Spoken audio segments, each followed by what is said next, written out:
Assalamualaikum warahmatullahi wabarakatuh, pemirsa MTA TV dimanapun Anda berada. Alhamdulillah pagi hari ini kita bersua lagi di acara Kota Kita yang senantiasa hadir di setiap kesempatan hari Selasa.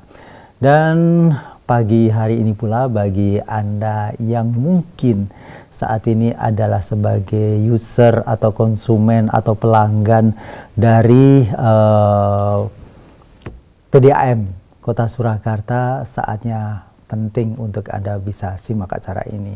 Dan pagi ini pula sudah hadir Bapak Bayu Tunggul Pamilih selaku Humas Perumda Air Minum Kota Surakarta. Assalamualaikum warahmatullahi wabarakatuh. Waalaikumsalam warahmatullahi wabarakatuh. Bagaimana kabarnya? Alhamdulillah. Ya, sehat Mas. Alhamdulillah ya. Ada tema yang baik untuk disimak karena ini juga bagian untuk kedisiplinan para pelanggan, bagaimana dia harus mendapatkan input yang bagus dari PDAM, tapi sekaligus di sana ada kewajiban-kewajiban para konsumennya, bagaimana dia harus senantiasa tepat waktu ketika membayar di PDAM ini untuk jasa air minum yang telah dikonsumsi.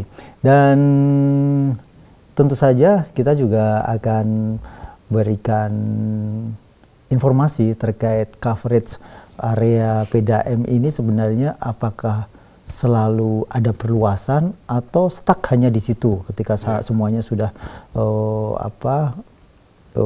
merambah kemana-mana, maksudnya di kota Solo ini, atau selalu juga malah justru lebih dari Solo yang dilayani. Bisa disampaikan, silakan.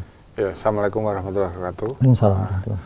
Jadi di awal tahun nih ya Mas? Ya, betul. Januari 2023 memang kita ada dua problem besar yang beberapa tahun terakhir ini kita alami. Yang pertama adalah penurunan cakupan pelayanan. Cakupan pelayanan itu berarti jumlah pelanggan kita turun dari tahun ke tahun. Sebabnya? Problem yang keduanya, orang yang menunggak itu ternyata semakin banyak, sehingga banyak yang ditutup. Jadi ada dua problem besar, yang satu cakupan turun, yang kedua tunggakan semakin banyak. Nah, ini menjadi concern dari Perumda Air Minum Kota Surakarta di tahun ini, Mas. Oleh karena itu di tahun ini kita mengagendakan dua agenda besar. Yang pertama, target sambungan baru untuk air minum itu sebanyak 2.000 sambungan. Kemudian kita berusaha menurunkan tunggakan paling tidak 15 miliar dalam tahun 2023. Tentunya ini kerja yang tidak mudah, yang harus kita jalankan dalam suatu kebersamaan. Kami nggak bisa bidang ini berjalan sendiri, bidang ini tidak bisa. Termasuk juga kami membutuhkan bantuan dari stakeholder terkait dalam hal ini. Misalnya khusus untuk tunggakan itu, untuk per 1 Februari kita bekerja sama dengan Kejaksaan Negeri Kota Surakarta. Bentuknya seperti apa nanti kita bisa cerita. Baik. Iya. Ya. Jadi apakah bisa dikatakan bahwa di tahun sebelumnya PDAM merugi begitu? Ya, kalau merugi tidak, karena kita masih memberikan pendapatan hasil daerah kepada pemerintah Kota Surakarta dalam bentuk laba, itu kita berikan. Tetapi ternyata jumlah yang melakukan sambungan baru dibandingkan jumlah orang yang ditutup, itu ternyata banyak yang ditutup. Jadi misalnya ini tahun 2022 akhir Desember itu sambungan baru kurang lebih 950 pelanggan baru. Tetapi ternyata ada 1025 pelanggan yang ditutup. Dengan problem yang banyak nanti kita bisa sampaikan. Jadi kalau grafik itu turun. Ini bagi kinerja dalam konteks kinerja cakupan tidak bagus. Karena Perumda Air Minum Kota Surakarta yang ditugaskan dalam peningkatan cakupan pelanggan air minum aman dan layak dari pemerintah kota, harapannya semakin tumbuh pelanggannya. Tapi yang terjadi ini beberapa tahun terakhir, baik 3 tahun kalau tidak keliru itu, justru turun. Nah, memang target kita selama ini hanya 1.000 Mas. Tahun kemarin 1.000, tahun sebelumnya 1.000. Tahun ini kita mentargetkan 2.000. 2.000 malah lebih. Iya, lah bagaimana mencapai target? Ada beberapa hal yang kita lakukan bersama dengan beberapa stakeholder. Nanti kami sampaikan kepada pemirsa di MTA TV. Iya. Dan untuk banyak ini bidang usaha yang memang di dalam geliatnya ini banyak ada kendala, utamanya karena 2 tahun belakangan adalah masa pandemi. Itu yang menjadi faktor yang utama begitu. Nah, khusus untuk PDAM ini, apakah juga diantaranya itu? Ya, ternyata terlihat dan terbukti bahwa memang pelanggan yang menunggak itu dan ditutup banyak yang beralasan yang pertama memang kemampuan ekonominya menurun. Jadi daya bayarnya itu kalau dalam bahasa teknisnya willingness to pay-nya itu dia menurun. Yang kedua karena memang di kota Solo sendiri itu substitusi pengganti air minum dari Perumda banyak Mas. Yang pertama misalnya kalau Mas Rudi itu di rumah pasti sumur dangkalnya bagus. Di kota Solo kebanyakan di wilayah tengah dan selatan sumur dangkalnya relatif bagus. Sehingga kadang masyarakat merasa, wah aku masih punya menunggak gitu, kemampuan bayar nggak ada, ya masalah saya masih punya sumur. Yang kedua, pemerintah kota memang di tempat-tempat pelayanan kita yang kurang baik memberikan solusi sumur dalam DAK. Kalau orang menyebut di pedesaan itu PAMSIMAS. Jadi ada sumur dalam dengan pembiayaan pembuatan didanai oleh APBD, kemudian nanti pengelolaannya diserahkan oleh KSM. Dan itu memang ada meter-meternya. Nah, itu menjadi saingan kami dalam tanda kutip. Sehingga orang yang karena tarifnya pasti lebih murah karena mereka kelola sendiri, tetapi ya kita nggak tahu kualitas sumurnya sampai seberapa karena memang terbukti sumur dalam kita yang dibangun di atas 10 tahun itu level air tanah dalamnya turun, sehingga banyak pompa terbakar. Nah, itulah yang menjadi kendala mengapa pelanggan itu banyak yang minta ditutup atau ditutup karena nunggak. Karena pasti masih ada sumber alternatif yang lain. Kalau tidak ada, saya pastikan misalnya di daerah Mojosongo yang geografisnya di atas, tinggi itu membuat sumur dangkal susah. Sulit, itu pasti masih bertahan dengan kita. Tapi kalau di daerah yang bagus itu kadangkala dia saat ini masyarakat memilih saya sumur dangkalnya masih bagus. Itu yang terjadi Mas. Kalau di daerah-daerah yang tadi disebutkan seperti Mojosongo, pihak PDAM sendiri apakah ada policy yang lebih arif lagi yang di sana faktor humanisnya itu bisa juga didapatkan oleh para warga yang ada di sana karena ini juga menyangkut dengan kesehatan orang begitu. Nah, hal itu apakah juga menjadi fokus interestnya di sana untuk PDAM? Jadi pelayanan kami di Perumda MU Surakarta itu dibagi menjadi 3. Yang pertama wilayah utara, itu dari Kali PP ke utara, kemudian ada wilayah tengah, itu Jalan Slamet Riyadi ke utara sampai Kali PP. Kemudian di sebelah selatan Jalan Slamet Riyadi. Air baku atau sumber air bakunya juga berbeda. Yang wilayah utara itu cenderung banyak dari sumur dalam. Kita ada 22 sumur dalam, 13-14 diantaranya ada di wilayah utara. Kemudian juga air dari air permukaan. Memang kalau kondisi di sana itu warga membuat sumur dalam susah. Untuk itu di tahun 2024 insya Allah ini sudah berjalan program yang namanya Woso Sukas. Jadi SEPAM regional. Nanti diambil dari Gajah Mungkur, kemudian dialirkan, Wonogiri mengambil berapa liter per detik, 50 misalnya. Kemudian Sukoharjo, kemudian Solo sendiri, kemudian Karanganyar, kemudian ada Sragen. Dan kita membeli, Mas, dalam bentuk air yang sudah jadi. Itu dikelola PDAB, kita membeli, dan untuk tahap pertama banyak kita salurkan ke wilayah utara Mojosongo tersebut. Karena kita ingin meningkatkan cakupan di daerah di sana, karena memang kecenderungannya sumur dalam sekarang muka level air tanahnya turun, sehingga banyak pompa kita terbakar, harus melakukan perbaikan perawatan sungguh berat. Oleh karena itu fokus kita di tahun depan itu kita akan menggunakan program spam regional Wososukas itu.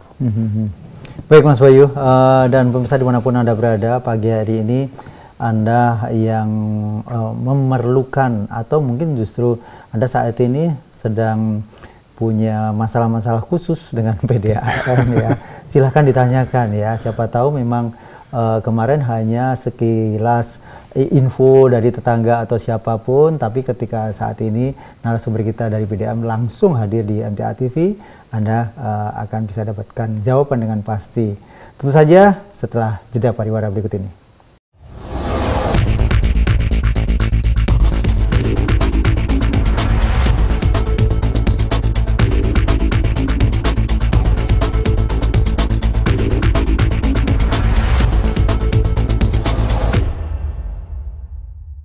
Baik pemirsa dimanapun Anda berada, Anda masih menyaksikan Kota Kita untuk pagi hari ini. Dan kita masih bersama narasumber dari PDAM Kota Surakarta dengan beliau Humas Perumda Air Minum Kota Surakarta, Bapak Bayu Tunggul Pamilih. Tadi sempat disampaikan bahwa... Bukan sekolah, tapi. Apa? Bukan sekolah. Sekolah, bukan. Maksudnya begini, bahwa saat ini karena kondisi yang terjadi, banyak pelanggan yang mulai lama-lama bandel untuk tidak tepat waktu membayar biaya langganan di PDAM begitu. Nah, ini bagaimana nanti penanganannya di lapangan ketika nanti menggandeng dari pihak Kejaksaan ya? Kejaksaan Negeri Kota Surakarta. Silakan. Ya. Jadi sebenarnya kerjasama itu sudah pernah kita lakukan beberapa tahun yang lalu, dan memang kita mencoba dan memang hasilnya positif, Mas. Tetapi karena kondisi pandemi kemarin, kerjasama sempat kita hentikan. Ini mulai tahun ini kita sudah melakukan MOU, kemudian kita buat yang namanya SKK, Surat Kuasa Khusus, kepada JPN, jadi Jaksa Pengacara Negara yang kita tunjuk. Dan nanti surat-surat pemberitahuan tunggakan baik 2 bulan, 3 bulan dan seterusnya nanti sudah ada keterangan apabila tidak dibayar, maka Perumda Air Minum Kota Surakarta bersama dengan Kejaksaan akan melakukan penagihan. Dan memang betul nanti begitu pelanggan bandel, kita surati sekali, surati 2 kali tidak membayar, nanti ada surat kuning dari Kejaksaan dan dipanggil di kantor Kejaksaan. Nah, itu akan menjadi sebuah persoalan serius bagi pelanggan apabila tidak membayar, karena begitu sudah kita bekerja sama dengan Kejaksaan, nanti kita bicara dengan aspek-aspek hukum. Nah, memang kita tidak ingin terlalu jauh. Betul. Kita pengen sebenarnya Kejaksaan itu berada dalam konteks melakukan mediasi.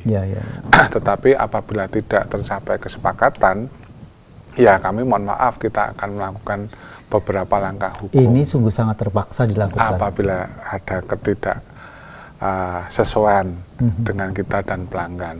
Tentunya ini masih jauh di depan. Kita di Kejaksaan atau nanti sebelum masuk panggilan Kejaksaan, kita akan melakukan upaya persuasif dulu. Bisa pelanggan juga meminta keringanan, bisa kita melakukan pembicaraan, misalnya Pak saya mau dibayar bertahap 5 kali, bisa enggak? Ya tentunya kita melihat kondisi sosial ekonomi bagaimana. Kemudian Pak saya menunggak karena kemarin saya bocor pipa di dalam kamar mandi sehingga melonjak, saya mohon keringanan. Saya menunggak 5 bulan, ya sudah, nanti mungkin keringanan denda yang kita bisa berikan dan sebagainya. Jadi sebenarnya kita terbuka. Mungkin kemarin komunikasi itu tidak dilakukan secara baik antara pelanggan dan kita. Tentunya dengan bekerja sama dengan kejaksaan sebagai jembatan, sehingga kita harapkan pelanggan mau berkomunikasi. Kita sebenarnya pengen ini pelanggan datang berkomunikasi. Kenapa menunggak? Apakah pelayanan kita tidak baik? Kalau tidak baik, di mana yang tidak baiknya? Apakah keruh? Apakah tidak mengalir? Sebab begini Mas, kadangkala pelanggan itu bilang, Pak, saya sudah 7 bulan ini airnya sama sekali tidak keluar.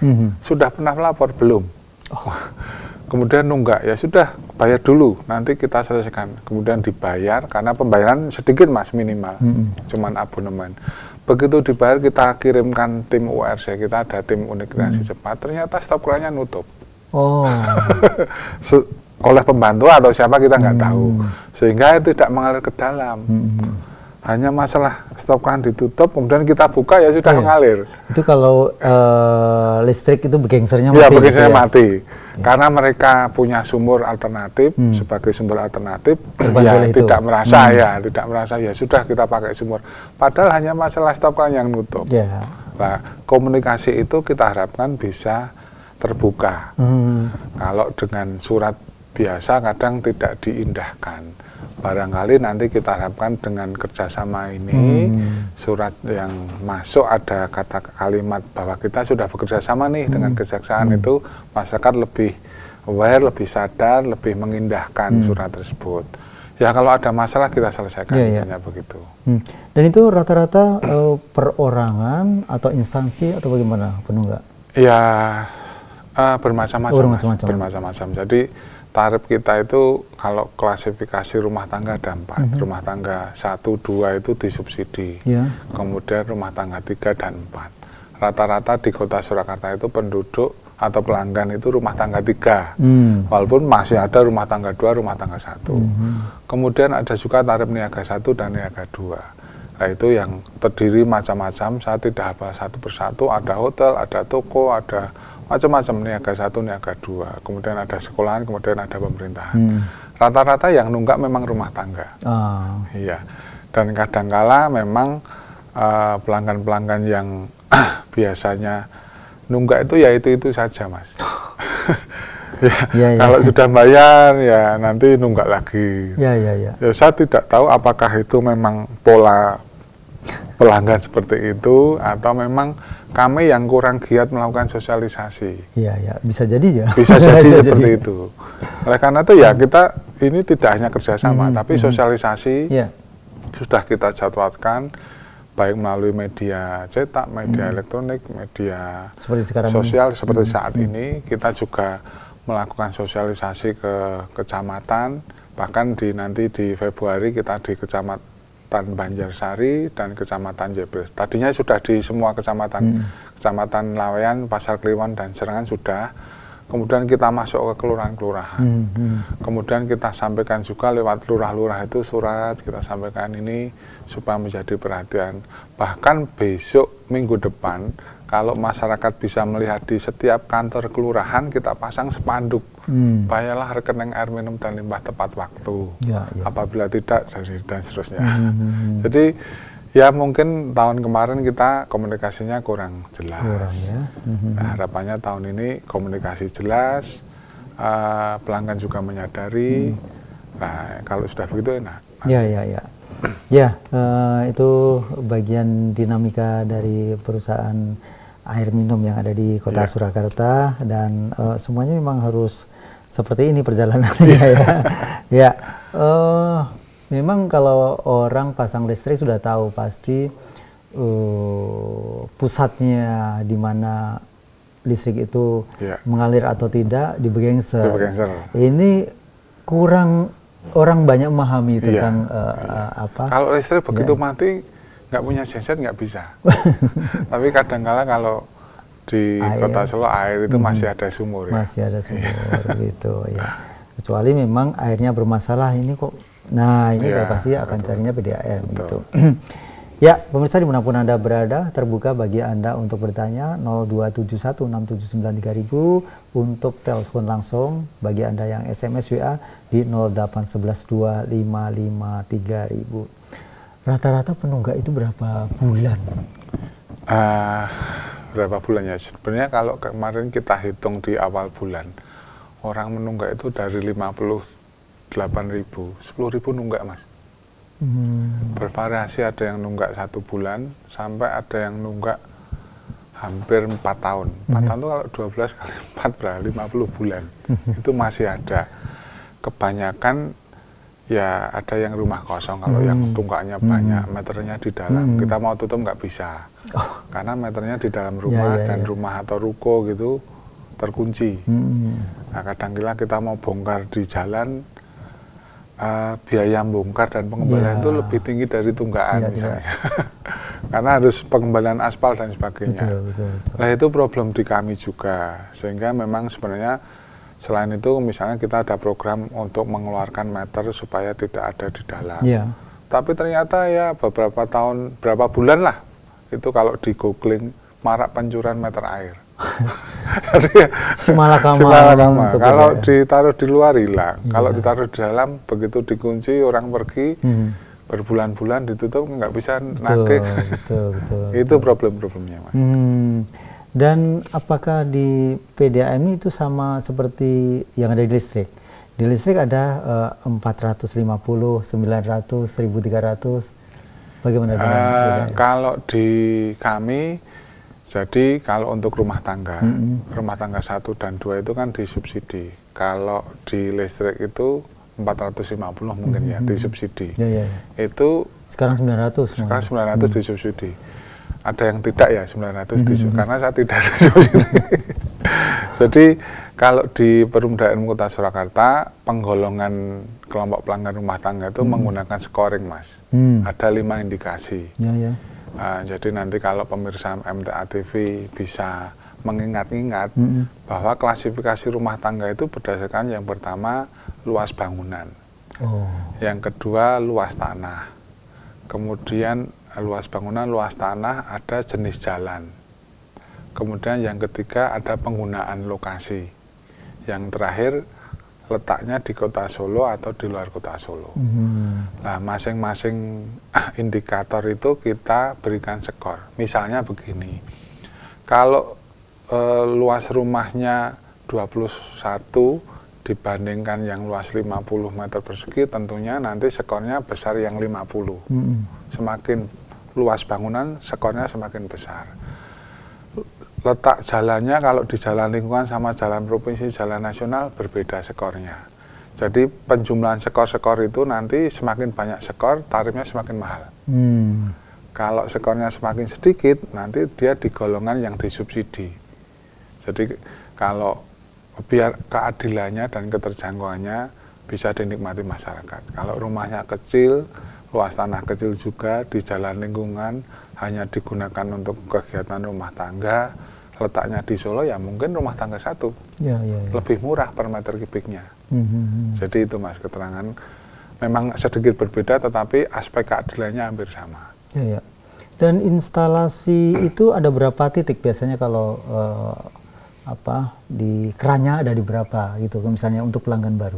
Kalau pelanggan baru saat ini pelanggan baru biaya itu 1.625.000. Ya, 1.625.000. Itu pun sebenarnya bisa diangsur dengan uang muka. Uang muka 625, yang 1 juta diangsur 10 kali. Jadi cukup bayar uang muka 625, 1 jutanya diangsur 10 kali.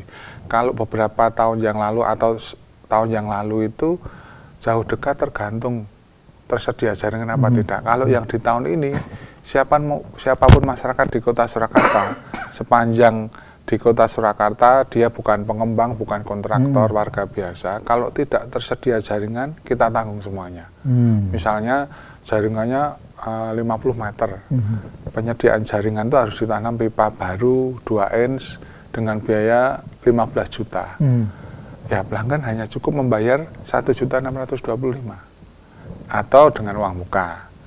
Dan faktor-faktor itu apakah tidak menjadi nanti pengeluaran dari PDAM jadi banyak, mohon maaf. Ya. Karena di sisi lain Telkom ketika memang belum ada, tiang harus membayar. Tadi yang belum saya jelaskan, begitu dibayar standar tadi, yang didapatkan kan hanya meteran, rangkaian meter, kemudian satu kran yang nanti bakal disambung ke dalam rumah. Jadi hanya satu kran di dekat meter itu, hanya seperti itu. Dan itu besi ya pipanya? Iya, besi. Jadi ada kerusakan sebelum meter, tanggung jawab kami. Kalau setelah meter menjadi tanggung jawab pelanggan. Memang kalau pembiayaan sambungan baru, pengembangan jaringan itu tahun-tahun yang lalu memang sebagian dibebankan kepada masyarakat, sebagian lagi dibebankan kepada kita. Tetapi kita anggarkan, Mas. Di tahun ini kita ada anggaran. Insya Allah kalau anggaran mencukupi untuk 2000 pelanggan itu, kan tidak semuanya juga tidak ada pipa. Nah, memang resiko bagi kita harus mengeluarkan investasi, tetapi memang kita berpikir untuk jauh ke depan, ke masa depan, supaya nanti penambahan pelanggan itu dapat berkesinambungan, tidak hanya berhenti di tahun ini, bisa juga di tahun depan. Ya ini kalau orang mau mendapatkan pelanggan, ya resikonya harus seperti itu ya. Harus seperti itu. Ya kita sudah hitung-hitung, Mas, supaya nanti coverage area kita semakin luas. Ya. Dan sampai saat ini coverage area untuk PDAM Surakarta sendiri, apakah hanya Solo saja, tapi apakah justru malah ada di luar Solo? Ya, ada. Jadi kita itu tidak hanya melayani di kota Surakarta saja. Sisi timur kota kita melayani wilayah Karanganyar. Sejauh mana Karanganyar? Karanganyar itu di Plesungan. Plesungan, Gondangrejo, Jaten tidak. Plesungan, Gondangrejo, kemudian Baturan. Baturan sana ya? Ya, Baturan kan Karanganyar. Nah, itu kan dekat sebelah utaranya PDAM. Itu kita layani. Jadi kalau calon pelanggan ingin mendaftar, tetap kita sarankan rekomendasi dulu dari PDAM Karanganyar.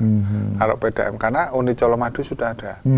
Kalau unit Wonorejo juga sudah ada. Kalau beliau dari unit tersebut tidak bisa melayani, baru kita layani. Kemudian di sisi selatan kota, Puri Gading, Gading Permai. Itu Sukoharjo. Kemudian ke sebelah barat, nanti ada Makam Haji. Makam Haji. Sukoharjo juga. Pabelan juga Sukoharjo kita layani. Kartosuro sebagian kita layani. Kemudian sampai Delanggu. Kemudian sampai Sawit itu Boyolali. Sawit itu kita layani juga. Delanggu itu Klaten kita layani juga. Nah ini untuk kualitas ya, karena beberapa orang juga merasakan bahwa ketika air minum dari PDAM itu dikonsumsi untuk minuman, untuk minum maksudnya ya, itu terkadang merasakan kaporit. Nah ini bagaimana? Jadi kalau sesuai peraturan Menteri Kesehatan nomor 492 tahun 2010, syarat air minum untuk layak itu memenuhi syarat, itu ada 3, Mas. Yang pertama secara fisika, secara kimia, secara bakteri. Bakteri itu tidak boleh ada bakteri coli di dalamnya. Caranya membunuh bakteri coli bagaimana? Air yang jernih itu belum tentu tidak mengandung bakteri. Caranya ya kalau di instalasi kami harus dibubuhkan klorin atau kaporit. Ya, dia harus, kalau orang luar negeri dia harus bau itu, Mas. Oh begitu? Iya, harus membau. Kalau enggak, dia enggak mau untuk mandi atau berkumur, dia enggak mau. Karena orang luar negeri. Memang kesadaran di Indonesia masih kurang. Tetapi itulah untuk disinfektan. Kalau di kolam renang pasti bau. Ya itulah sebenarnya untuk disinfektan bakteri. Sebenarnya paling mudah itu dimasak, direbus. Tapi kan kalau untuk tapi ketika PDAM, produk PDAM ini direbus, itu hilang kaporit? Sebenarnya klorin itu bersifat gas. Jadi kalau dibiarkan ditampung, dia akan menguap bersama dengan udara 2 jam, Mas. Jadi kalau sudah menguap, ya sudah untuk mandi, untuk itu sebenarnya sudah tidak bau. kalau masyarakat masih membau itu sebenarnya estetika. Estetikanya memang kita dari kecil tidak diajarkan untuk membau klorin, ya. Tapi sebenarnya itu baik, nggak ada masalah dengan batas tertentu. Nah, kalau di luar negeri semua air. Dan apa yang produk PDAM ini sudah standar, ya. Sudah standar. Tidak lebih dari. Tidak lebih dari itu, karena memang kita diawasi Dinas Kesehatan. Secara internal kita mempunyai laboratorium sendiri memeriksakan secara kimia, kandungan Fe, Mn, pH-nya berapa, Cl-nya berapa, Na-nya berapa, dan sebagainya. Kesadannya berapa, kekeruhannya berapa, NTU, dan sebagainya. Itu kalau pelanggan air minum, misalnya Pak merasa tidak nyaman, itu bisa datang ke kami minta tolong disampel, tolong air saya diperiksa. Nah, nanti kita periksa, keluar seperti laboratorium kesehatan itu parameternya keluar. Kalau ada yang di luar standar baku mutu pasti muncul. Jadi jangan khawatir. Baik, terima kasih Mas Bayu atas penjelasannya di pagi hari ini, utamanya tentang produknya, kemudian hal yang tadi menjadi imbauan dari PDAM untuk para pelanggan atau user yang menggunakan produk dari PDAM.